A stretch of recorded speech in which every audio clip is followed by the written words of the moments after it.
Welcome, Panther Nation football fans, to another edition of Growlin' and Prowlin'. I am Mr. CeeLo here, talking all things Carolina Panthers, from the postseasons to the Super Bowl to the offseason, to the draft, to OTAs, to the preseason, and the heartbreaking shenanigans of week regular season. Let the growling begin.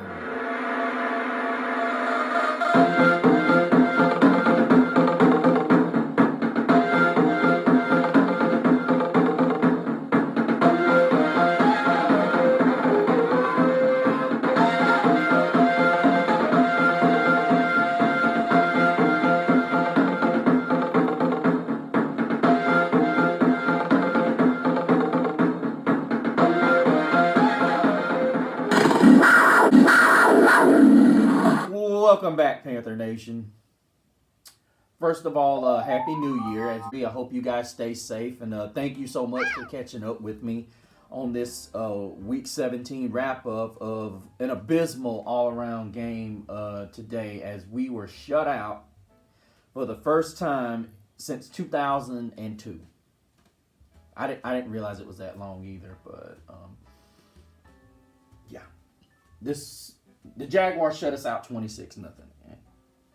Honestly, you guys, Bryce Young looked about as bad as he could possibly look. I mean, I'm just going to keep it a thousand here. You know, how do you have, 19 completions for 112 yards? Thomas Brown coached this game like he coached this game like it was pathetic. It was pathetic all around. I only saw a couple of plays that I looked at and said, hey, let's take some shots. And it looked like when we got in a big behind hole, that was when he started throwing it to DJ Chark. I don't know. Well, let me take it back. I don't know if it was Thomas Brown or whether it was just Bryce Young was just damn gun shy. I mean, I kept sitting here watching this game, and, this was, I get it. I totally get it. And I don't want to use the other guy narrative. But all I can sit here is just think to myself when I think back to the draft last year. What the And the reality of it is, people, some of this is the coaching and some of this is on Bryce. There are guys that are open. Bryce continues either to not pull the trigger or he's just overthinking it. You can't... Guys, I'm not sitting here saying that you have to make the same decisions that you normally would make in a game where you're behind 19 points as opposed to being in the game early. I get it. I'm sitting here shooting this show right now with 2 games on. And I'm watching this Browning guy for the Cincinnati Bengals. I love watching the Bengals because I watch so many different offensive teams that actually make plays and play a lot of good offense. And the problem I see a lot is Thomas Brown is a young play caller. And I'm going to be honest with you. That game he called last week and the week before, some reason, you wait and say, hey, DJ Chark, let's wait until we need you. And you threw 2 balls. One, I would argue 2 of them he dropped. But you can't wait until you need it to go to him. You got to get him hot. You have to get this guy hot. And you're not calling the right plays. This offensive line is suspect between the 2 guards, and even the Bozeman the center position at times. This is a problem.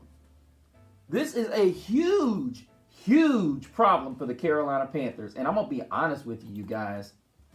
This is why I have to do this show with Scott Fitterer. Because Scott Fitterer has put us in this situation. He has put us in this position. This is just... This is not... This makes you want to get up. This makes you just want to go,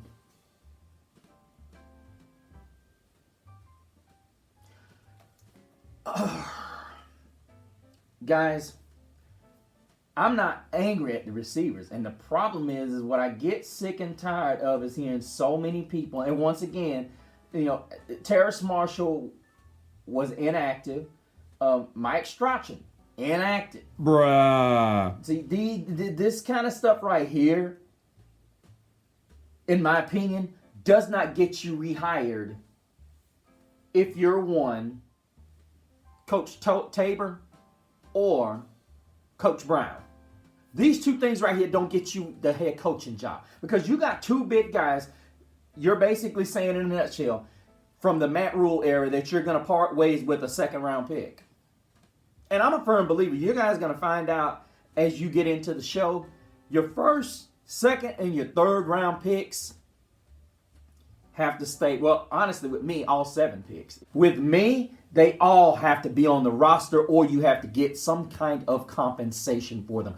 And anybody that knows me, even about the Josh Norman thing, you have to get something for them. You don't let guys like that walk free agency. Period. That's ridiculous. You don't let them walk free agent. You recycle those picks. It's official. You suck. If anything, you make other teams make that stupid decision. Let guys walk free agent. But that's another story. Let me stay on topic, guys. I have a way of rambling and segueing into other topics that have nothing to do with the subject at hand. And we also saw Marquise Haynes get hurt in that game. It turned out to be a concussion. He stayed on the ground for a few moments in that game, but we're great. Good to report that he was carted off the field. Gave the thumbs up. He was okay. We hope Marquise Haynes has a full recovery. He's had a really an injury-plagued year. He started the year on IR with back issues. Finally was activated about halfway through the season. He's been sporadically, in and out of the lineup. We're not saying he's done, but it would not surprise me to see the Carolina Panthers shut him down, for the remainder of the season with 10 tackles on the year and a sack. This has just been one of those years for a really effective player in the Panthers franchise. And, we just hope he has he gets a full recovery. And, that's pretty much where we are on that. Hopefully, things can work out for him. But overall, defensively, okay day. Once again, I'm still not happy with the usage of Jeremy Chin. This is where I think Coach Avero, you want to, you haven't figured out how to utilize a player of Jeremy Chin's stature, and that's where I have a problem. And yeah, like I said, I have a big issue when you can't use a guy of his ability in certain situations. And that's where, Smith Marset comes in. They started, Thomas Brown didn't really utilize him efficiently this week. He did last week and the week before. And, just looking at this game, it really just frustrates me. Because once again, we got away from the things we didn't do. Adam Archuleta said something that was profound. He kept saying we got away from the run. I don't want to say we got away from the run. I think the problem is Jacksonville did such a good job. And I think you're trying so hard to lean on Bryce Young because early Jacksonville was keeping us in check. And I think what happened was we weren't creative enough in our run scheme. And now you see Bryce threw it 32 times, and you see Beathard only threw it 24 times. You saw Jacksonville ran it 20 times more, but they had the ball. Let's look at something that was just, we had the ball 26 minutes, and they had the ball almost 7 minutes more. But then you look at the 16 first downs, and you look at the total plays at 62 to 53. I'm a firm believer that we're going to have to go to a higher tempo type offense. That just seems to be the only answer to the problems. And I know what people are going to say. Well, what's going to happen when you get to these these high octane offenses and you start giving them more opportunities. And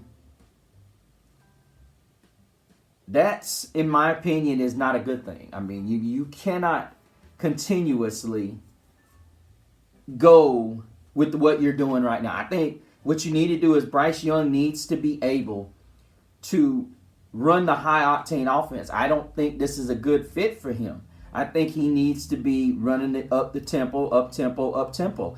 And I'm watching what the other quarterback is doing in Houston, and I'm just going to say his name, CJ Stroud. And the guy gets it.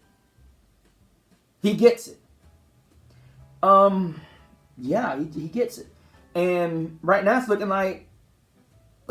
looking as though Bryce don't get it. He's not pulling the trigger. And I looked in the fourth quarter and it's like, hey, somebody finally went over to him and said, throw it to him. Throw the ball to him. And what's crazy to me is I'm watching this game and I'm saying to myself, why in the heck are Thomas Brown and Bryce Young not throwing this thing down the field? Now, I get it. I totally get it. But here's the thing that you have to, this is what I would do as an offensive coordinator. If I've got a 3rd and long situation, and I've had 2 drives in a row where the Jags are getting pressure, and that's what they were doing. They were getting pressure, insane amounts of pressure. And this is what you have to do. This is what I feel you have to do. Run some draws. Whatever happened to the old school draw plays? I'm like, you don't even see a draw anymore. You don't see it anymore. It's like, oh, we got to get a first down. Okay, here's what I have to think. I've seen many draws on 3rd and 19, 3rd and 18. They get 11, 12 yards. I'm like this. This is my rule on draws. I am going to run the draw play to set me up for another situation later on that I can take notes on and say, hey, last time I ran this draw play on 3rd and 19, this is what happened. This is what happened. They went back with everybody. Because I'm sending everybody deep. And all my receivers better be. And I better have every guy one-on-one looking around. I know I got a linebacker I got to beat. But that's when I get that guy to back up. He takes off. And this is what needs to happen. This tackle's going to kick this guy out. If the rule needs to be is, okay, we're going to run the draw on this side. If your guy comes up the field. If this guy comes up the field and he's lined up on this side, I'm giving it to you and you're taking off here. That tackle's going to push that guy as far out that way and then he's going out. To me, draw plays are the plays that could very well get you 6. Because you see a lot of these linemen, they run, these defensive ends, they take off up the field. And I'm talking about so aggressively. Then on the very next play, what happens is these guys don't come so aggressively. If they know, even if you don't get the first down, guys, here's the thing. If you give them the threat that you're coming on the draw, even if you give them the threat, you got 4 wides in here. You got 2 safeties. Even if you got a man-to-man and you got the safety stuck back, that means you got 6 guys occupied. It's 6 on 5. Even if you don't do anything else, you run the quarterback draw. Let the running back take off, fake the handoff to the running back, and just run behind him. Especially if you got a big physical back. Let's go through the numbers because, like I said, this really made me mad because you went from 2 steps forward to 5 steps back in this one. And Derek Brown was ejected from this game, guys, and I can't say anything about it. He played great, and I know it's frustrating for him. This has been a frustrating season. But he's kept his cool. You know, Brian Burns blew off. I think it was in the Falcon game, or was it last week? One of the two. I think it was last week. But it's getting ridiculous at this point. And I'm not mad at Tabor. I'm mad at what Brown is inconsistently doing. And then Bryce has been inconsistent. On 2 of the plays, you're seeing guys in the same vicinity. Coach Brown, where's your creativity at? Where are the guys going up the field? Is that why you don't have, common sense, you sat Strachan and Terrace Marshall out. Why? You can't afford to not have more receivers on the field, especially as bad as we've spaced the field this year. As bad as we spaced the field. Thomas Brown, a lot of this is on you. Because here's the thing. How are you going to sit here and say, oh, I'm spacing the field between the white lines? You mean to tell me the only place you can eat up is the little short spots? You ain't never going to be able to run the ball if you don't spread it out. It's official. You suck. Anyhow, we had 10 drives to Jacksonville's 11. And Bryce threw what should have been 2 interceptions.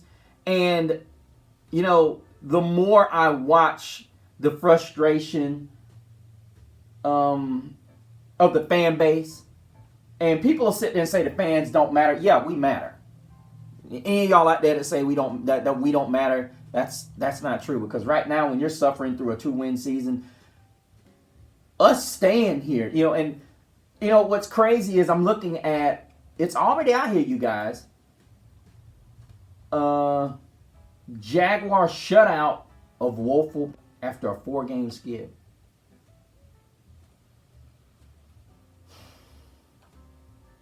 Woeful Panthers, y'all. Woeful Panthers, guys.